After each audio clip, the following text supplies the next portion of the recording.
1 Corinthiens chapitre 9 et verset 16. Si j'annonce l'Évangile, je n'ai pas de quoi me glorifier, car la contrainte est sur moi, car malheur à moi si je n'annonce pas l'Évangile. Commentaire. Dans ce verset, l'apôtre Paul réfléchit à son appel et à sa responsabilité de prêcher l'Évangile. Il exprime un profond sentiment d'obligation et d'engagement à partager le message de l'Évangile avec les autres. Voici quelques points clés sur ce verset. L'appel à prêcher. Paul se voit comme quelqu'un appelé à prêcher l'Évangile.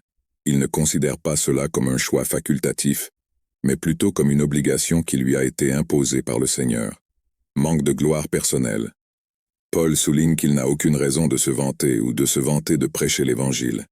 Il reconnaît que son appel et son service sont un privilège divin et non une réalisation personnelle digne de louange. Le poids de l'obligation.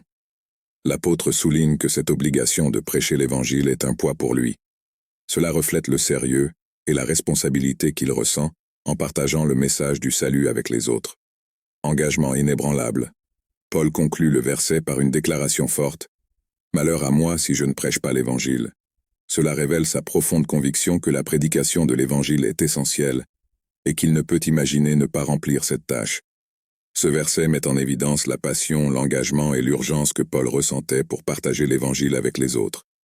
Il démontre qu'il comprend que prêcher l'Évangile n'est pas seulement une activité, mais une mission qu'il était déterminé à accomplir, quelles que soient les difficultés ou les défis auxquels il était confronté. Pour les croyants, ce verset rappelle l'appel à partager l'Évangile et l'importance d'en faire une priorité dans leur vie, avec le même dévouement et la même urgence dont Paul a fait preuve. Déclaration de foi. Seigneur Jésus-Christ, je confesse que je suis un pécheur et que je suis séparé de Dieu à cause de mon péché.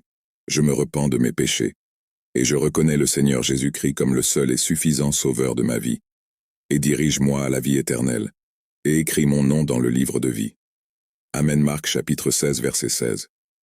Quiconque croira et sera baptisé sera sauvé, mais celui qui ne croira pas sera condamné. 1 Corinthiens chapitre 6 versets 9 et 10. Ne savez-vous pas que les injustes n'hériteront pas le royaume de Dieu? Ne vous méprenez pas, ni les fornicateurs, ni les idolâtres, ni les adultères, ni les hommes efféminés, ni les sodomites, ni les voleurs, ni les cupides, ni les ivrognes, ni les injurieux, ni les escrocs n'hériteront du royaume de Dieu.